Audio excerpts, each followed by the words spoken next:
Welcome to the deep dive. Today, we're tackling a subject that, well, it really touches communities all across the U.S., often in ways we don't even see directly.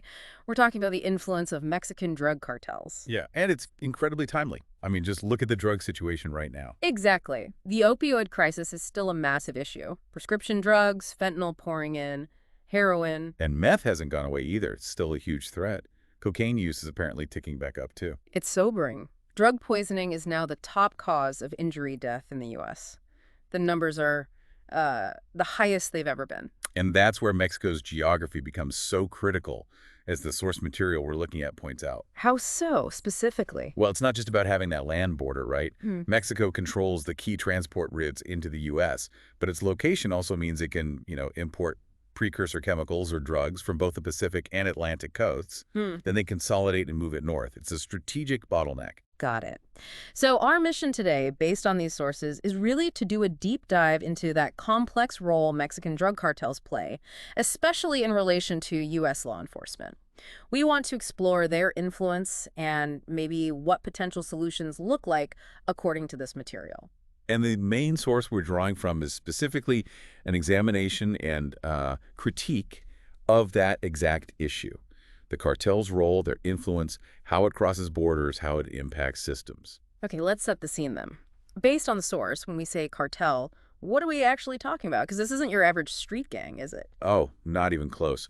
The source is really clear on this. These are highly organized operations. They're structured basically like major corporations. Like with a CEO. The source actually uses that analogy, yeah. A chief executive officer at the top, a definite hierarchy below them.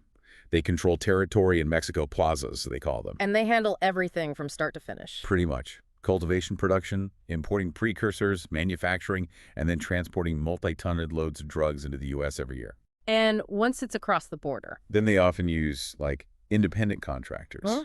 Or mules, people who might work for different criminal groups, moving the drugs from the border region to big cities. The source also mentions something fascinating in this cultural aspect, el narco. Yeah, that's what citizens in Mexico call people involved in the drug trade.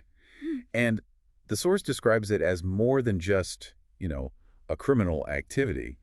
It's a whole way of life for a segment of society there. With its own culture. Absolutely. Yeah. Distinct music, narco corridos, these songs that glorify the traffickers, specific fashion, the bucona style, even, believe it or not, religious sects focused around it. Wow. Yeah, so the songs, the styles, even sermons, they build up these drug lords into almost heroic figures in certain circles.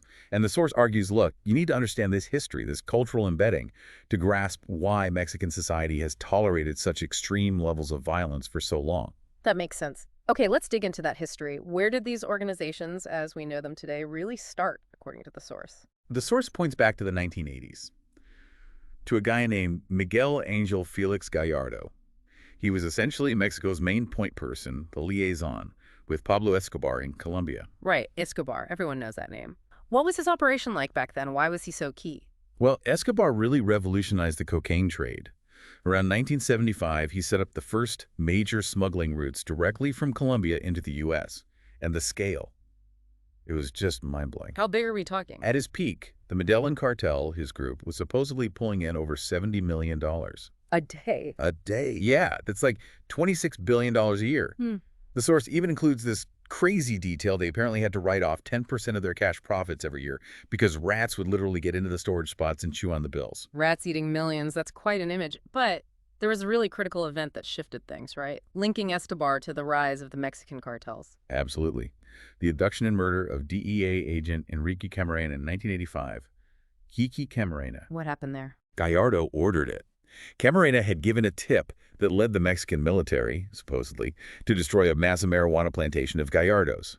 So Gallardo had him kidnapped. The source details the brutality. I mean, he was tortured horribly. Skull, jaw, cheekbones, windpipe, all crushed. They even drilled a hole in his head while he was alive.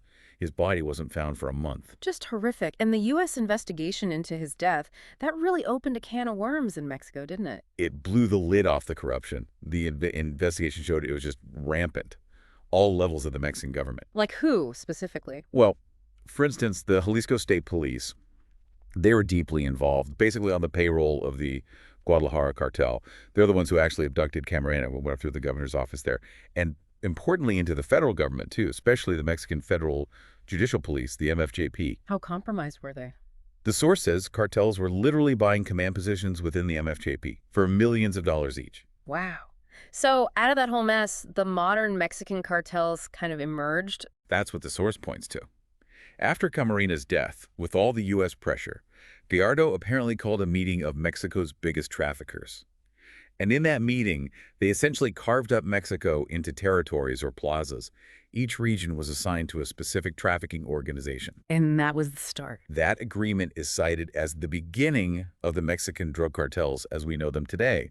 Groups like the Sinaloa Federation, the Arellano Felix brothers in Tijuana, they were established then. So at first, they were mostly just moving drugs for the Colombians, getting paid cash. What changed the power dynamic? According to the source, the big shift came in the early 90s. The Colombians started paying the Mexicans not just in cash, but in cocaine. Powder cocaine. Why was that such a game changer? Because it turned them from just transporters into players in their own right. Suddenly they had product to sell. It allowed the Mexican cartels to build their own distribution networks, both in Mexico and, crucially, inside the U.S. Over time, their power and influence just grew and grew, eventually overshadowing the Colombians. And they kept expanding over the next couple of decades. Oh, yeah. The source describes them evolving into these vertically integrated multinational groups. By the time the source was written, they estimated these cartels had over 200 distinct distribution arms operating in more than 200 cities across the United States. That kind of reach is staggering. It really is. Which leads us neatly into the politics of it all. Their relationship with the Mexican government, which the source goes into quite a bit. Yeah, the source looks closely at the 1990s when Mexico was still dominated by the PRI, the Institutional Revolutionary Party. That one-party system, it argues, really allowed the cartels to dig in and expand their power and influence. Because of corruption. Exactly. Yeah. It was a huge problem, compounded by weak law enforcement and just a lack of accountability across the board. How weak are we talking? Well, the source says state and local police were often just controlled by the cartels, basically on the payroll. Federal police, they often lacked the skills, the authority, and were compromised by bribes anyway. Cartels were even paying for their housing sometimes. So investigations were impossible. Pretty much. Kingpins would get tipped off before arrests. And it wasn't just police. The source mentions judicial officials, prison officials, all susceptible to bribes. Which explains the most famous escape. El Chapo Guzman's escape in 2001. The source directly attributes that to him bribing prison guards. It's the classic example. Did the Mexican presidents back then try to do anything? Salinas, Zedillo? There were efforts, yeah. Okay. Zedillo formed joint task forces, set up a national drug control center meant to be like the DEA. But the source argues these efforts lacked, real focus or the sustained push needed to actually challenge the cartels. And the corruption just undermined it all. Perfectly illustrated by Zedillo's drug czar, Jesus Gutierrez Rebelo, the guy appointed to lead the fight. Turned out he was on the payroll of the Juarez cartel. That tells you everything about the challenge. So this created a real cycle between the U.S. and Mexico, right? Cooperation, then distrust. Exactly. And the source highlights Operation Casablanca in May 1998 as a moment that really cranked up that friction. What was Casablanca? It was a big U.S. undercover sting operation. 3 years long, targeting money laundering by Mexican banks. The source estimates over $15 billion a year was being laundered. U.S. agents basically lured 12 Mexican bankers involved in handling cartel money to Las Vegas under false pretenses. And they arrested them. Yep. Led to 160 arrests overall, including 22 Mexican bank officials. 3 major Mexican banks were indicted. It exposed massive corruption. But the way they did it caused problems. Huge problems. It was done completely secretively. The Mexican government had no idea. Even the U.S. State Department wasn't looped in. The DEA argued, probably correctly, that the secrecy was necessary because of the corruption the operation did implicate high-ranking Mexican officials. But doing it that way just shattered trust. Okay, so what did the source identify as a major turning point in Mexican politics regarding this? The election in 2000. That's when the PRI finally lost power after more than 70 years. Vicente Fox from the National Action Party, the PAN, won the presidency. Then that changed things how? Fundamentally. Mexico wasn't a one-party state anymore, beholden to all those old, entrenched interests. The source suggests cartels could no longer just assume the same level of immunity from the federal government. It was a slow, maybe messy, step towards a more genuine democracy. Did Fox make changes? He started the very difficult job of trying to clean up corruption, particularly in customs and the federal police. He even sent the military into Nuevo Laredo in 2005 because the Gulf Cartel was basically threatening to take over the city. And crucially, extraditions to the U.S. shot up. Before him, only 6 Mexicans had ever been extradited. Under Fox, 133. Then came Felipe Calderon in 2006, and his approach was very different. Dramatically different. Calderon ran specifically on confronting organized crime and corruption head-on, and he launched a really aggressive military strategy. Shutting in troops. Yeah, started with 6,500 troops in his home state, Michoacán, eventually escalated to deploying 45,000 troops across the country. A lot of them ended up in Ciudad Juárez, which became ground zero for horrific violence between the cartels and the military. And the source details just how extreme that violence got. Oh yeah, 2006 to 2011, some of the bloodiest years in modern Mexican history. It wasn't just military versus cartels, it was cartels fighting each other for territory. And thousands of innocent civilians caught in the middle. The numbers are just brutal. Like what? In Juarez alone, nearly 2,400 deaths in the first 3 years of Calderon's term. To put that in perspective, the entire country had around 2,000 drug-related deaths the year before he took office. The Mexican government itself reported almost 50,000 deaths linked to drug violence during his first 5 years. Did this aggressive approach achieve anything positive, according to the source? Well, he did strengthen border security, port security. There were some big seizures, like over 80 metric tons of cocaine in his first 2 years, but the human cost was just immense. Then Enrique Peña Nieto took office in 2012, and the strategy shifted again. Yes, Nieto's administration deliberately moved away from Calderon's direct confrontation model. The focus was supposed to be more on prevention, nonviolent measures, creating a culture of peace. How did that work out in practice? The source notes that despite the shift in rhetoric, in his first 14 months, another 2,234 people were killed in drug-related violence. So the killing didn't stop. And Nieto faced a challenge because the cartels weren't just drug traffickers anymore. Exactly. That's a key point the source makes their diversification. It wasn't just a side business. They seriously expanded into extortion, kidnapping, cybercrime, human trafficking. Human trafficking, too. Yes. The source specifically mentions their disturbing role in sexually exploiting immigrant children and alleges they became the world's #1 child pornography producer. And things like business extortion were costing the Mexican economy almost $6 billion a year. This diversification makes them much harder to tackle just by focusing on drugs. So, summing up this whole political dimension, the source seems to conclude that despite different presidents and different strategies, the fundamental power and influence of these multi-billion-dollar criminal enterprises hadn't really been dented up to that point. That's the assessment, yes. They remained highly organized, incredibly wealthy, and diversified. Which leads to the critical question the source poses for us in the U.S. Does their influence stop at the border? And the answer, unequivocally according to the source, is no. It stretches deep into the United States. Okay, let's unpack that. How do they actually operate here? The source says all the major cartels are active in the U.S. That's right. And it breaks down the main players and their U.S. presence. Go ahead. Okay. Sinaloa Cartel. Oldest, most established, based in Sinaloa State, controls the Pacific Coast. They move wholesale meth, marijuana, cocaine, heroin all over the U.S. Hubs in Phoenix, L.A., Denver, Chicago. Smuggling happens across the board: California, Arizona, New Mexico, Texas. That's El Chapo's old group, famous for his escapes before he was extradited in 2017. All right. Who else? Jalisco, New Generation, CJNG, newer, splintered from Sinaloa around 2010, known for being incredibly violent, clashing with the government, rivals. Main drug is meth, but they do coke, heroin, marijuana too. They use corridors through Tijuana, Juarez, Nuevo Laredo. Then the Juarez Cartel, based in Chihuahua. Their U.S. reach hits places like Denver, Chicago, Oklahoma City, Kansas City. Mostly cocaine and marijuana, but they've added heroin and meth. They survived a nasty war with Sinaloa. And the Gulf Cartel. Based in Tamaulipas, northeastern Mexico. Mainly marijuana and cocaine. They use routes through the Rio Grande Valley, South Padre Island. Hubs in Houston, Atlanta. Links even reaching Arkansas, Michigan.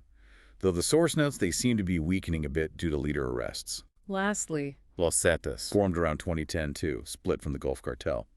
Operate in eastern, central, southern Mexico, mostly marijuana, cocaine. Use routes around Del Rio and Falcon Lake in Texas. Hubs in Dallas, New Orleans, Atlanta.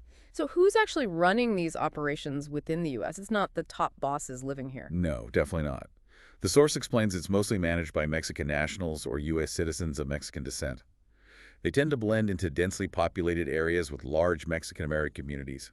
Often they have family ties back to the cartel leaders' home regions in Mexico. Are they recruited here or sent here? Both, actually. Some members were already living in the U.S. before they got involved. Others are specifically sent from Mexico to establish or manage operations. And the DEA found something interesting. What's that? U.S.-based members who do well, who are successful here, often get rewarded with high-ranking positions back in Mexico when they return. It's a career path, essentially. A powerful incentive. And the structure inside the U.S., you mentioned compartmentalization. Yeah, that's key to their resilience, according to the source. They use separate cells for different jobs. Distribution, transport, collecting money, laundering money. And the people in one cell don't know the others. Often, no. They know their specific function, but they're deliberately kept in the dark about other parts of the operation. This makes it really hard for law enforcement. You might take out one cell, but it's unlikely to cripple the whole network because the links are obscured. Are the cartels handling street-level sales themselves? Generally, no, according to the source. They coordinate the wholesale side, moving those big multi-ton shipments into U.S. markets. The actual retail selling on the street, that's usually done by smaller, local groups, often not directly part of the cartel structure. Though, sometimes the cartels do work with local gangs for that final distribution and transport, paying them for the service. The source gave some really stark examples of their reach across the U.S., didn't it? Yeah, it really drives home that this isn't just a border problem. Chicago. Cartels dominate the wholesale market for pretty much everything. Meth, coke, marijuana, heroin. Boston. Local dealers are getting cocaine directly from cartel suppliers based in border states like Arizona or Texas. Pittsburgh. Cartels set up specific routes for Mexican white heroin using couriers, often just on buses. New Jersey acts as a huge hub for heroin and fentanyl coming from Mexico, feeding places like Pittsburgh and the East Coast. Even Washington, D.C. The crystal meth there primarily comes from cartels operating along the southwest border. It's a nationwide network. This scale logically leads to the next huge challenge the source emphasizes: corruption, both in Mexico and crossing the border. Absolutely. The source identifies the deep, widespread corruption in Mexico government, courts, police as just a massive obstacle. The cartels have billions, and they use it to infiltrate practically every level. And crucially, that influence doesn't stop at the Rio Grande. That's a key takeaway from the source. Yeah. Cartels actively target U.S. personnel, specifically within the Department of Homeland Security, DHS, to help smuggle contraband. They tried to corrupt U.S. agents. Yes. The DHS Inspector General himself, John Roth, testified about it. He said cartels recruit and corrupt DHS employees using cash, sexual favors, gifts, whatever it takes to get drugs and people across the border. Are there concrete examples of this happening? The source gives some. A Border Patrol agent caught helping smuggle 147 pounds of marijuana. More worrying, agents leaking sensitive investigation details, informant identities back to the traffickers. Wow. There's one really glaring case mentioned, a former Arizona State prison guard who went to work for the cartels. He gave them locations of Border Patrol units, maps showing where sensors were, gate codes, even computer records of drug seizures. That's serious infiltration. And a study confirmed this concentration along the border. Yeah, a study by El Universal, a big Mexican newspaper, found numerous law enforcement officials in South Texas, sheriffs, Border Patrol, Customs, had been bribed. Makes sense, right? That's where the 7 major cartels are most active, trying to get their product across. It's the front line. The numbers involved sound pretty alarming, too. A DHS report cited in the source mentioned around 2,000 police and law enforcement officials being investigated for ties to organized crime, taking bribes, protecting criminals, escorting shipments. A GAO report found 144 Border Patrol agents arrested just for corruption between 2005 and 2012, many related to drugs. How do the cartels actually manage to corrupt these officers? What's the method? The source explains it's just part of their business plan. They have to do it to protect their massive investments. It often starts small, small bribes for small favors, looking the other way once. Then it escalates. And border agents are prime targets. Particularly those from border regions, the source notes. They often have friends, family ties in the communities where cartels operate, making them easier to approach and potentially compromise. There's a really telling quote in the source from an informant, a smuggler called Nora. What did she say? It's really true what they say. Money talks. Oh, you show someone some money and they're going to be in. I don't care who it is. That's never going to change. Pretty cynical, but likely reflects the reality they deal with. The source also pointed to problems within U.S. Customs and Border Protection, CBP, that made things worse. Yes, CBP is huge, the largest U.S. law enforcement agency, nearly doubled to 60,000 employees in about a decade. But for years, it lacked strong internal affairs oversight. The DHS Inspector General's office was supposed to handle it, but was totally overwhelmed. How bad was it? The source paints a picture of ineffectiveness, hoarding cases, not working with the FBI, way too few investigators, like one investigator for every 1,000 DHS employees versus the FBI's 1 per 52 agents. The result? Corrupt officers often got away with it. Did it get better when CBP set up its own internal affairs? It helped, but they still didn't have enough investigators. The source quotes James Tomczak, who ran CBP Internal Affairs from 2006 to 2014. He claimed DHS was actively trying to hide corruption, to limit arrests, to avoid political fallout. He actually said that. He did. He even warned the Senate back in 2010 that there was a concerted cartel effort underway to infiltrate CBP through hiring and to compromise agents already on the job. Is there an example of that infiltration working? The source mentions Margarita Crispin, joined CBP in El Paso in 2003, suspected almost immediately of being recruited by a friend with cartel ties. And she started helping traffickers almost right away. They estimate she helped cross over 2,200 pounds of marijuana before she was caught in 2007. Shows how vulnerable the hiring process could be. So what solutions does the source suggest for tackling this corruption risk within DHS? It's fairly direct. Keep investigating and prosecuting corrupt officers, send a clear message. Hire way more internal affairs investigators. And implement much more rigorous, thorough background checks on new recruits to try and catch potential problems earlier. Then there's this other angle the source raises, described as a disturbing trend, potential links between cartels and terrorist groups. Yeah, it frames this as a really scary possibility. It quotes former DHS Secretary Janet Napolitano from 2012 saying, "Terrorists have crossed the southwest border with the intent to harm the American people." And how would that work? The source adds this claim that individuals possibly linked to groups like Al-Qaeda might come to Mexico, change their names to Hispanic ones, get fake papers, learn Spanish, and try to blend in as Hispanic immigrants to cross the border. And the cartel connection. The idea is, if cartels effectively control stretches of the border and charge a tax for anything crossing drugs, guns, people, then their control could potentially be leveraged by terrorist groups. It gives the cartels a dangerous influence over U.S. Homeland Security if that scenario holds true. The source definitely presents it as a major concern. All of this, the violence, the reach, the corruption, the potential terror links, it feeds into this fundamental question the source tackles.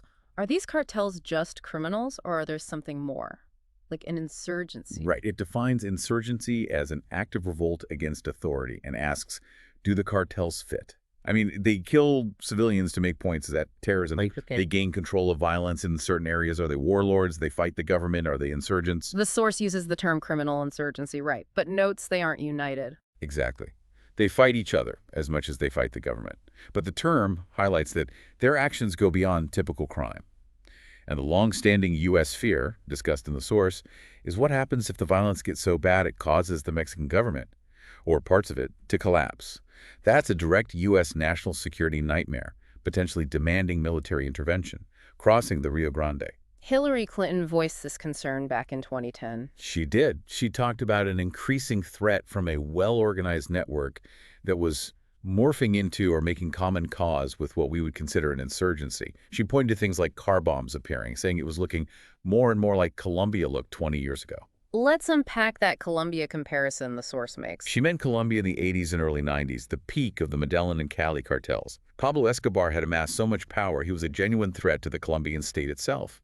Blowing up planes, police HQs, funding guerrillas to kill Supreme Court justices, assassinating a presidential candidate.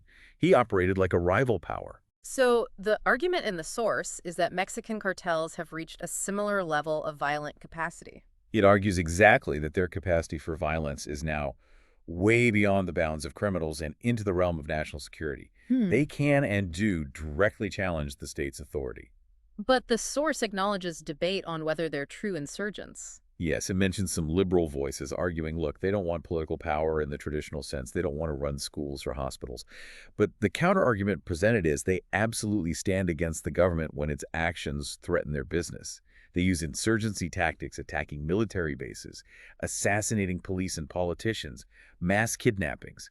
They might lack a political ideology, but they have a powerful economic agenda that pits them directly against the state. And the source gives examples where the violence seems very targeted, very strategic. Definitely. Like the Zetas kidnapping and beheading a specific military intelligence officer who was getting too close. Yeah. Or La Familia attacking police bases, killing 15 officers right after one of their lieutenants was arrested. It's not random. It's a message. We want a soft government that won't interfere. And they target politicians, too. Yeah, sometimes even before they take office. Yeah. Either to intimidate them into cooperating or to eliminate them if they refuse. The source calls the cartel's ability to essentially veto political candidates through violence an ominous message about their power. So given all this, the scale, the corruption, the violence, how do you even begin to fight these organizations? The source talks about the modern drug war. And calls it a filthy game for the investigators involved. You've got DEA, FBI, CBP, state police, local sheriffs, and city police on the U.S. side. And they have to try and work with Mexican police, which, as we've discussed, is incredibly risky because of the corruption. Who can you trust? And making big busts isn't just about force, is it? No, the source stresses it's all about intelligence. Not luck, not brute force. You need specifics. Where's the shipment? Where's the safe house? Who's moving? And that information, it almost always comes from informants. Ah, informants. That sounds like a really messy part of the equation. It absolutely is. The DEA relies on a huge network of them. They pay people, often people inside or close to the cartels, for information leading to busts and arrests. These informants are, as the source puts it, questionable characters, not living highly ethical lives. But how else do you get inside? It must be dangerous for the agents, too. Huge risks. Double agents feeding info back to the cartels, agents having to make calculated risks, trying not to know about all the other crimes their informants might be committing. And unlike, say, a robbery, there's no obvious victim walking into the station with narcotics trafficking. The money trail is diffuse. You need informants and undercover work to penetrate these networks. But informants lead to arrest, which then has repercussions. Right. Good intel leads to busts, which makes the cartels incredibly paranoid and violent towards anyone they suspect of being a snitch. But then the source points out another layer to this cycle. What's that? When the big kingpins do get arrested and extradited to the U.S., guess what? Many of them turn informant themselves. To get a better deal. Exactly. The source quotes an attorney who represented Escobar and others. He said these supposedly fearsome gangsters become like crying children once they're caught and facing hard time in the U.S., far from their power base. They're terrified of isolation. So they make deals, give up assets, names, routes, information on other traffickers in exchange for lighter sentences or maybe placement in a less harsh prison. It's a cycle that just keeps going. The source keeps coming back to the Colombia comparison from the 80s and 90s. Weak state, massive violence. Because that experience heavily influenced the strategy used later. The U.S. poured money into Colombia, helping them build up a really formidable military and police force. The source mentions the Colombian National Police having over 140,000 officers, planes, helicopters, weapons, and their success against traffickers. Heavily reliant on that DEA informant model. Did Colombia do anything differently? They really leaned into the informant system, dedicating huge resources to paying big rewards. And they actively tried to change the culture to make cooperating with authorities seem honorable, not shameful. And Mexico eventually adopted a similar strategy. Under President Calderon, yeah. Around 2010, they introduced a major reward system for information, which had actually been illegal before. And intel from informants did lead to some high-profile arrests in 2010-2011. They often target the lieutenants, who have detailed operational knowledge. And like Colombia, Mexico started extraditing more members to the U.S., figuring they're less of a threat and more likely to cooperate once they're here. That attorney quote about them being crying children making deals, that applies here too. For a while, there seemed to be a really strong U.S.-Mexico partnership in this fight. The source describes it as an unparalleled alliance, especially before Nieto came in. Unprecedented cooperation, sharing sensitive intelligence, joint training, joint planning. The U.S. even had spy planes flying over Mexico, provided tons of tech. Signal interception gear, ground sensors, voice recognition, cell tracking, data analysis tools, hacking kits, sophisticated cameras. The source basically says the U.S. got complete access to Mexico and the secrets of its citizens. But that changed under President Nieto starting around 2013. It did shift. Nieto's government wanted to move away from that U.S.-backed kingpin strategy, which they blamed for fueling the horrific violence under Calderon. Nieto's stated priority was stopping the violence, creating that culture of peace. U.S. officials, according to the source, were pretty unsure what this meant for the partnership. How did NATO's team say they would work with the U.S. going forward? They laid out a new structure. Nieto himself would be less directly involved. The interior minister would coordinate everything. And crucially, the head of Mexico's intelligence agency would decide what information got shared with the U.S. That must have made U.S. officials nervous. Understandably, yeah. The source notes U.S. officials were wary about sharing really sensitive intel under that system until they could vet the people involved and be sure it was protected, especially given Mexico's history of corruption. Did Mexico have other domestic plans?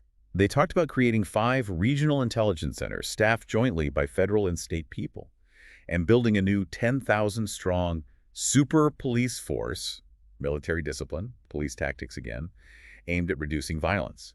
But a key change was U.S. agents would no longer be allowed inside these fusion centers, cutting down that direct U.S. operational presence. So we've covered all these strategies: military force, kingpin hunting, informants, technology, partnership shifts in policy. But the source circles back to what it calls an uncomfortable truth. Yeah.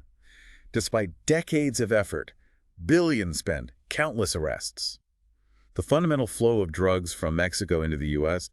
just hasn't been stopped, or even significantly slowed down, according to the source. Arresting kingpins doesn't solve it. It just creates a vacuum. New leaders step up, often leading to more violence as they fight for control.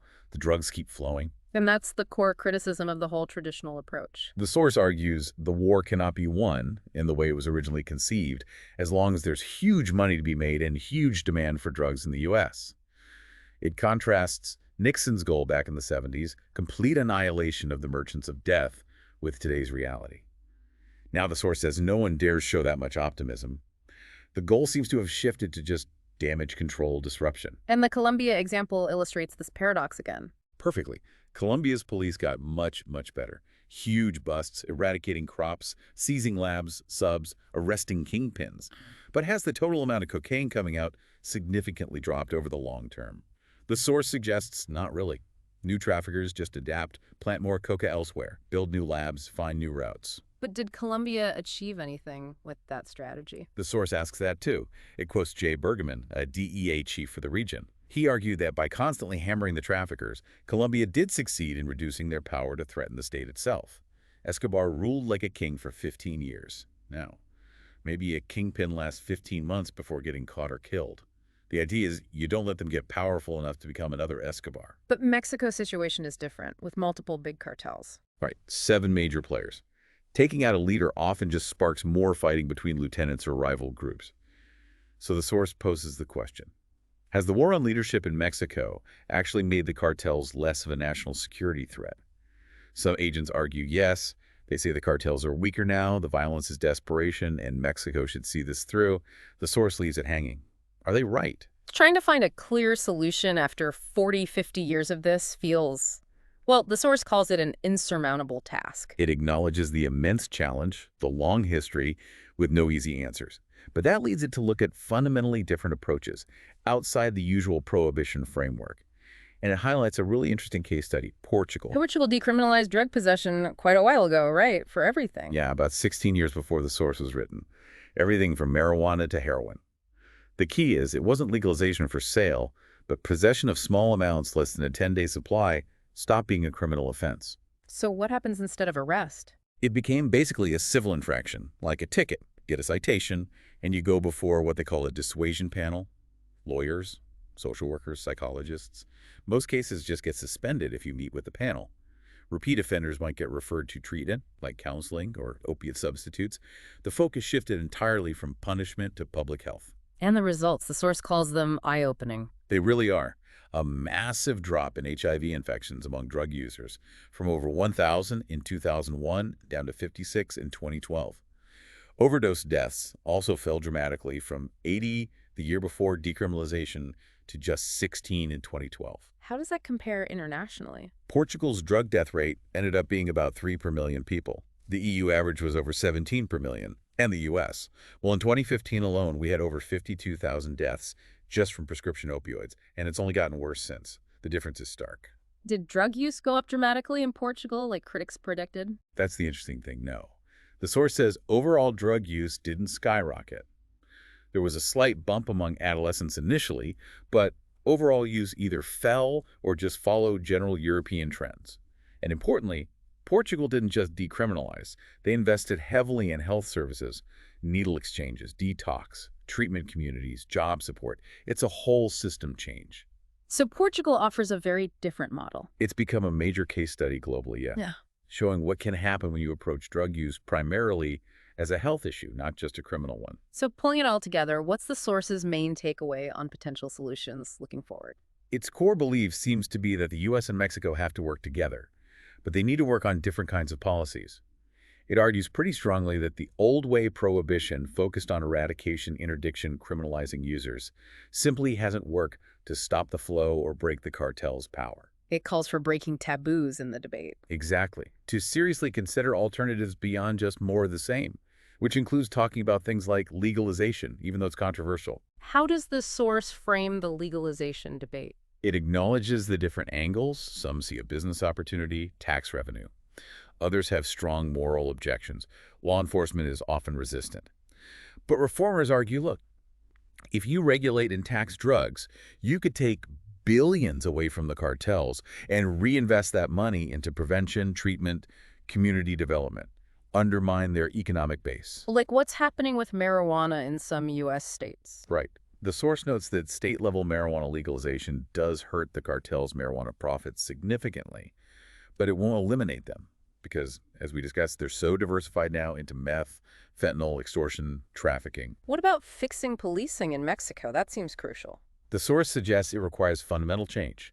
Better training, better monitoring, rigorous screening, cleaning out corrupt officers, constant improvement, and changing priorities, focusing police resources on solving the murders and kidnappings that terrorize people, not just busting small-time dealers. And addressing the root causes. Why people join cartels. Yeah, things like creating real opportunities for kids' scholarships, education so they don't drop out and see the cartels as their only option, and investing in the poorest areas, the main recruiting grounds. It cites Medellin, Colombia, as an example. What happened there? The mayor, Sergio Fajardo, poured money into the slums, built beautiful public buildings, libraries, invested heavily in public transport to connect poor areas with the rest of the city, and the murder rate plummeted. Investing in communities can make a real difference. So the source ends on a note of cautious optimism. It does. It suggests that if Mexico can make some of these tough internal changes, and if the U.S. and Mexico can genuinely collaborate on finding real solutions that go beyond the old drug war framework, then maybe the future can be very bright. Well, this deep dive has certainly shown the sheer scale and complexity of the cartel's influence from Mexican streets right into U.S. cities, even corrupting parts of government on both sides of the border. It's an incredibly tough challenge. The level of violence, the deep roots of corruption, the sheer economic power, the traditional methods seem to be struggling to make a lasting impact, as the source lays out. So thinking about what the source presented, if the old war on drugs, the kingpin strategy, hasn't stopped the drug flow and might even fuel violence, and if alternatives like Portugal's health-focused approach show real promise in reducing harm and death. It really forces you to ask that fundamental question, doesn't it? Does this suggest that maybe shifting focus away from criminalizing users and towards public health, harm reduction, tackling corruption head-on, and seriously investing in communities? Could that be the necessary path to actually undermining the cartel's power and reducing the violence long-term? Even if it feels counterintuitive after decades of doing things another way, definitely something to think about.